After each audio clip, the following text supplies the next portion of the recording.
Ambassador, Paul, Mr. Speaker, Secretary, and Senators and Representatives, it's an honor to be here with you, but to have this audience, to have so many people here. I don't think we've ever had a fundraiser with this many people. This is 750 to 800 people. This is amazing. Arizona, thank you. You guys are great.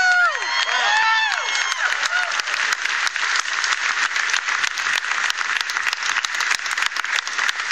You know, this is a fabulous state. It's a remarkable country. I really love America. And as I know you love America. We're a patriotic people in this country for good reason. My wife and I were with our grandkids a couple weeks ago. We have 16 grandkids, hopefully some more coming. And I said to Ann, do you think we're going to do with our grandkids what my mom and dad did with their grandkids? And she knew what I was talking about, because what my parents did, when they got a number of grandkids that reached the age of 11, 12, 13 or so, they'd take a group of maybe 4 or 5 of them, and they had 25 grandkids.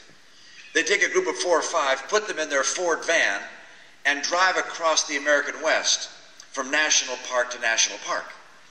And I knew what they were doing. They were teaching our kids to love America, to see our canyons, our mountains, our rivers and streams, and to fall in love with this country, which is so majestic. But I also knew that in addition to teaching them to love the country, they were teaching them something about the spirit of America, what makes us who we are as a people. Because I'd been on a trip like this myself with my mom and dad when I was a boy. I'd been put in the car and driven around in the Rambler back then. And my mom and dad would read to me from a book called Men to Match My Mountains. I see a nodding head. It was a book written by Irving Stone, a historian in the 1960s, telling stories of the settling of the American West and the character of the women and men that settled the American West. And so I remembered that experience from my own days driving across the country with my mom and dad. And then someone said to me, by the way, do you know the poem from which the name of that book was taken? I said, no, I don't.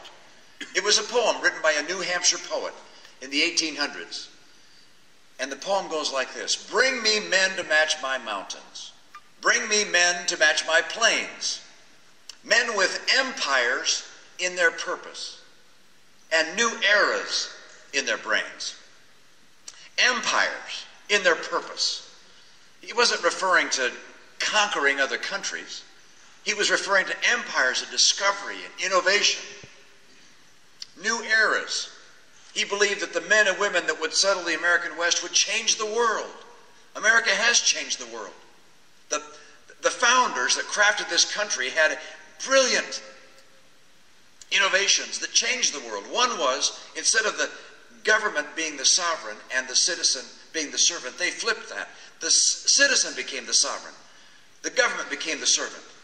And then, in addition to political freedom, which they gave us economic freedom. We have the right not just to choose who will represent us in government, we have the right to choose our course in life. And by virtue of those two freedoms, this became the place on the planet that every pioneer, every freedom lover, every innovator wanted to come to. And they did. For hundreds of years, came to America. It's who we are. This passion we have for innovation, discovery, this empire in our purpose, a new era in our brains. It makes us who we are. It's what has allowed us to surpass anything the world has seen before in terms of power, economic success, and goodness. And what worries me right now is that the people in Washington don't understand that. They think that it's government that makes us the great nation we are, and the government should guide how we live our lives and how we run our businesses, and they think government can get us better. They're wrong. It's free people living in freedom and enjoying the benefits of this great life. Yeah!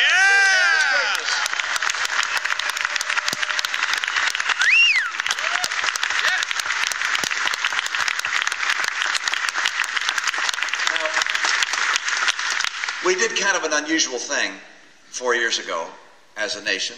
About 4 years ago, we selected as president someone who we didn't know very well. Didn't have much of a track record to examine.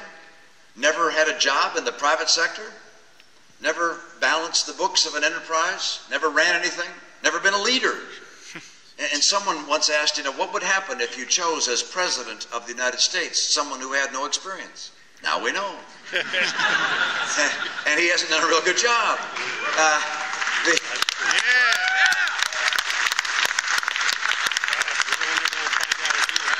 The ambassador began by going through some of the statistics of what America's facing right now. You saw today, perhaps in the paper, that the income of the average American is no higher today than in 1996. It's inexcusable in a nation with the bounty of the human spirit that we enjoy, that's the case. And I watched the president over the last almost 3 years. Almost everything he's done was exactly the opposite of what was needed to get the economy to turn around.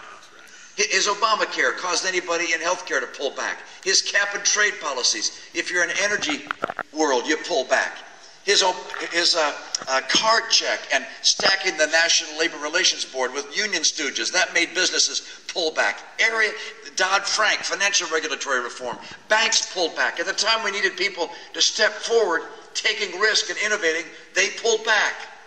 And people ask, well, why do you think the president was so misguided? Why did he do everything wrong? And I remember that old line that Ronald Reagan used to say. He said, it's not that liberals are ignorant, it's just that what they know is wrong. and he's proven the truth of that maxim. But I also think that he takes his inspiration from the social democrats of Europe, who think that government knows better than free people how to guide an economy. Europe isn't working in Europe. It sure won't work here. I believe in America. I believe we got it right and they got it wrong. Yeah, man!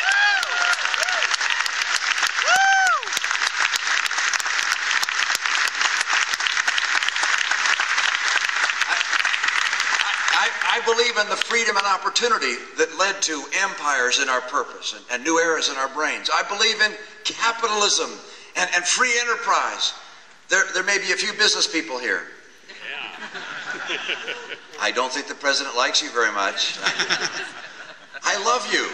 I love the fact that you build an economy, that you pay wages to people, that they can pay taxes. By the way, everything we do in government that you like, everything we do in government, protecting our security, caring for those in need, caring for seniors, caring for our kids and giving them a good education, those things we can only do with dollars if those dollars represent goods and services you produce in the private sector. One of the frustrations I had as a governor was learning to go from the private sector to the governmental sector, how little people in government understand about the economy. I was meeting with some legislators once and I said, look, why don't we look at bringing in a for-profit jail management company to help run our prisons? Because the cost of our prisons was pretty high given the union labor associated with our prison guards and so forth. And these legislators said to me, but Governor, if we bring in a for-profit company, it'll be much more expensive than if we do it ourselves. And I said, well, why do you say that? And they said, well, because they have to earn a profit and we don't. And I said, I don't think you understand how the free enterprise system works. The whole idea of profit is to create an incentive for people to learn to do things better and better at lower and lower cost. That's the whole idea. That's how America has outcompeted anyone in the world, because we have freedom and a profit incentive. By the way, I went on to say, where do you think profit goes? When you hear that a company's profit, where do you think it has profit? Where do you think it goes? They said it goes to pay the bonuses of those big executives. I said, actually, none of it goes to pay the bonuses of the executives. None of it. Profit is what's left after everybody's paid. Oh. Then they said, well, it goes to the shareholders. Well, probably about 15 or 20% of profits in America go to shareholders. 80% goes to build the business. Hire more people, build more facilities, have working capital, they call it. If you want to see more jobs, you want to see more profit. Unfortunately, people in government don't get it. They think they know better than America's free enterprise system and free people, and they're wrong. The people of America have the right solutions for America. Government should be its ally. It should not be its opponent. Yeah, buddy.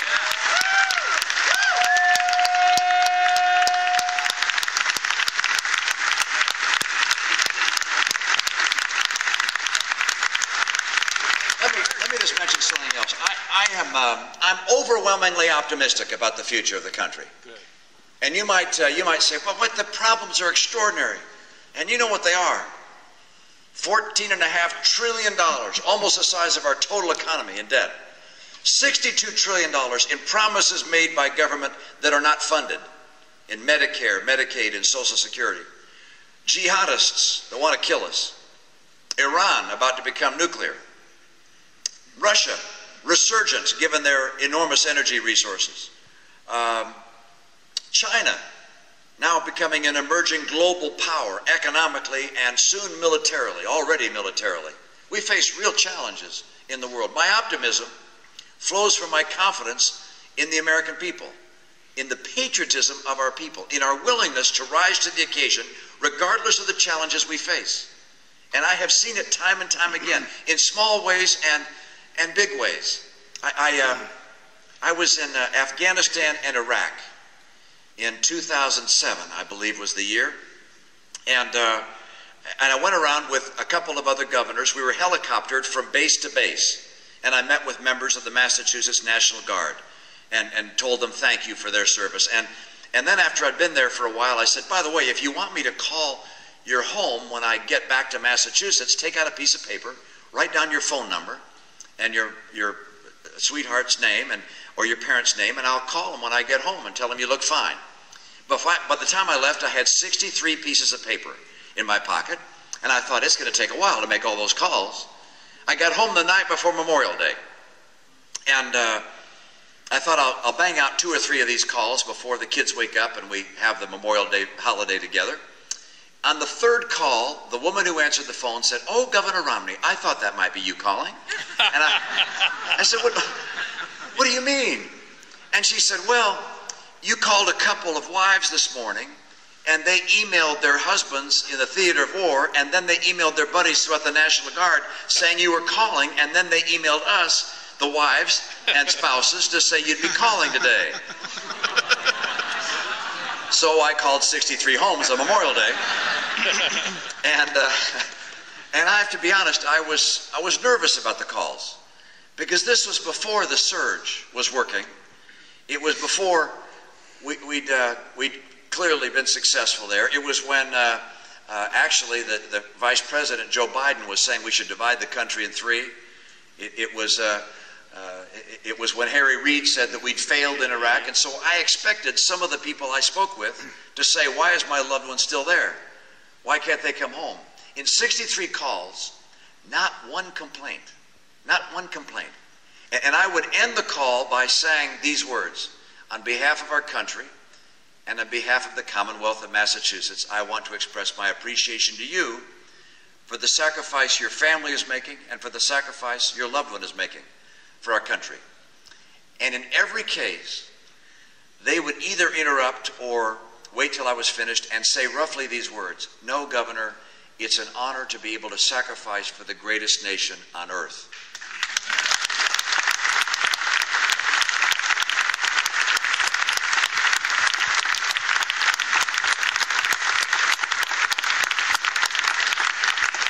We are a patriotic people.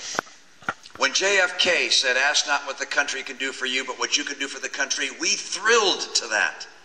Too many politicians have said, "I'll give you a bunch of free stuff if you vote for me." Those that have been great leaders have said, "Let me call on the greatness of the American people in a time of need." This is one of those times. Absolutely.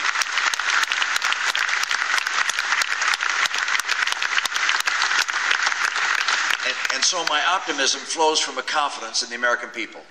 I'm convinced that if we draw on that patriotism, and if we have leaders that will tell the truth and live with integrity and who actually know how to lead, to rebuild the foundation of our economy and to keep America the hope of the earth, that we will do it. That the American people will rise to the occasion, and we will be known as well as a great American generation with empires in our purpose and new eras in our brains. Thank you so much for having me with you. Thank you so much. All right. Thank you for coming. He's been doing interviews in the car all day. He's got 2 more interviews yet to go tonight. So we're going to excuse Mitt, but thank you for coming, and let's let Mitt get out of here.